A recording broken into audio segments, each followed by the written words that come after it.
Oh yeah, you gotta love a food forest, especially when it's September 11th to be precise, and your June-bearing strawberries are blowing up all over again. It's gonna be another fantastic harvest, but I'll come to that in a minute. So here we are, 22 years ago. I mean, you're gonna hear, I'm sure, all kinds of, specials where people kind of relive what happened here, what happened there.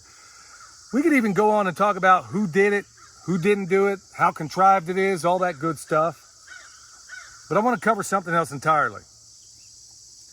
Let's go back, and we're going to talk about recent memory because I've done it before where just off the top of my head, I've talked about historical moments that have woken people up, particularly, in the 20th century, things like World War I, World War II, Korea, Vietnam, all those things, USS Liberty, all these things that you were told something, but the actual truth was something else. And the information is out there if you care to look.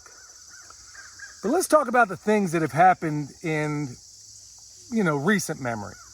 Now, when I say recent, it's kind of making me take stock of my own age because I'm thinking about things like September 11th. My son, William, was only about 6 years old when that went off. So there's a whole lot of people alive today, particularly young people, who basically have no idea what happened that day, and they may know, but they don't know how it felt. Not the visceral, impending doom that so many of us felt that day. Now, let's just go back a little bit before that. And if I'm anything of a storyteller, hopefully I kind of weave this tapestry together that makes sense.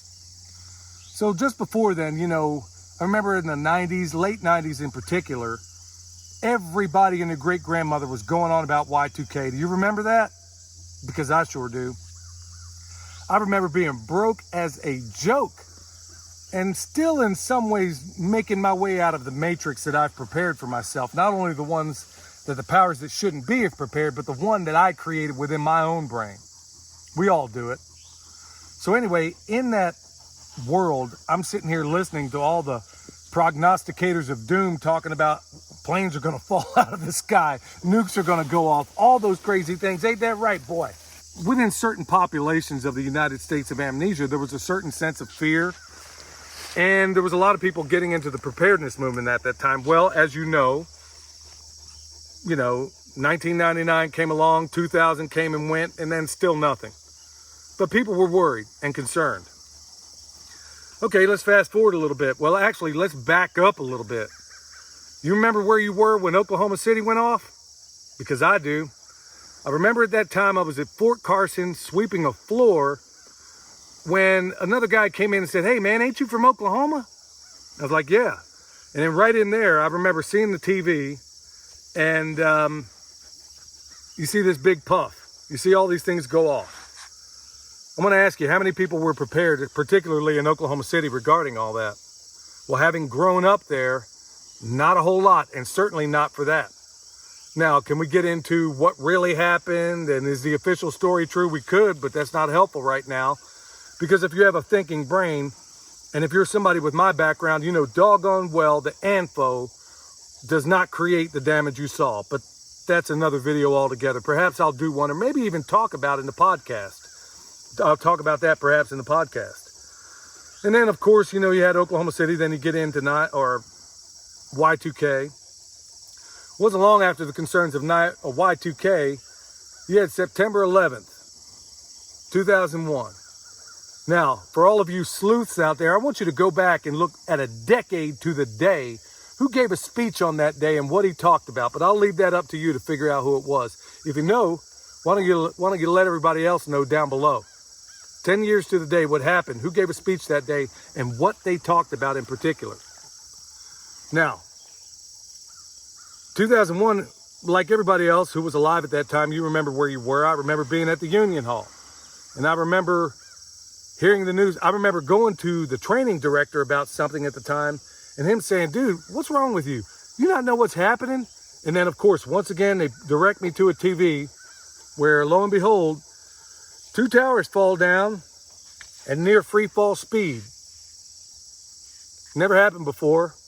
Never happened since. Actually, let me back that up. 3 towers came down, but most people don't know about that third one. If you know what that is, why don't you let everybody else know down below? Actually, there were a number of things that came down that day, but I digress. I want to ask you, how many people, not only in New York, but elsewhere, were actually prepared for that?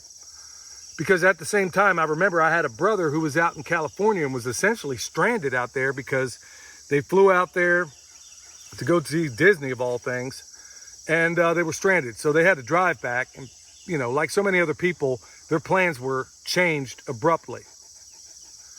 Okay, let's fast forward on.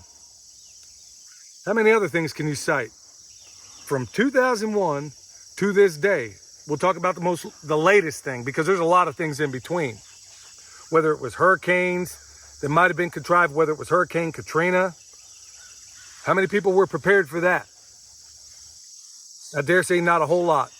Many of us know what happened there, and the disarmament that happened to so many people that chose to stay. But that's another video altogether once again. A lot of theories about what really happened there. Are they true? Well, I'll leave that up to you to decide, because that's really not what this video is about. All right, let's get into the modern age. In fact, recent time. And when I say recent, I'm talking like so recent it'll make your head spin. Want to know what that is? Because just about everybody watching this video has lived right through it. Sadly, despite all those things I chronicled in modern history, most of us, after every one of those things, I remember in Oklahoma City, going back there, seeing on the side of a building written, and it might even still be there, "We will never forget," in spray paint on the side of a building. Have we forgotten? I'll leave that up to you to decide. In fact, why don't you leave that down below and tell me whether or not you think we've forgotten.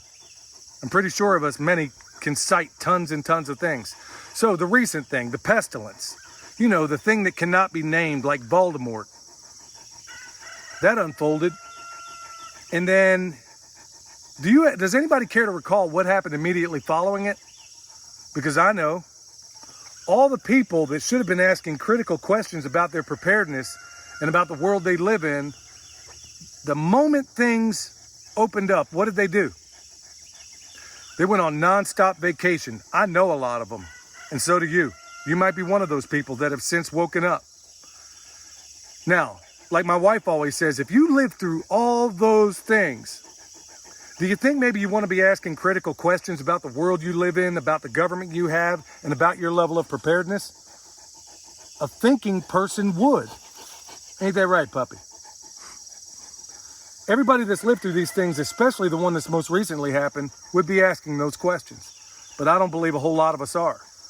And as soon as things opened up, people went back to their travel. They went back to all these things over again. Now, here we are, 22 years roughly, or to the day actually, of when all those events in 2001 have unfolded.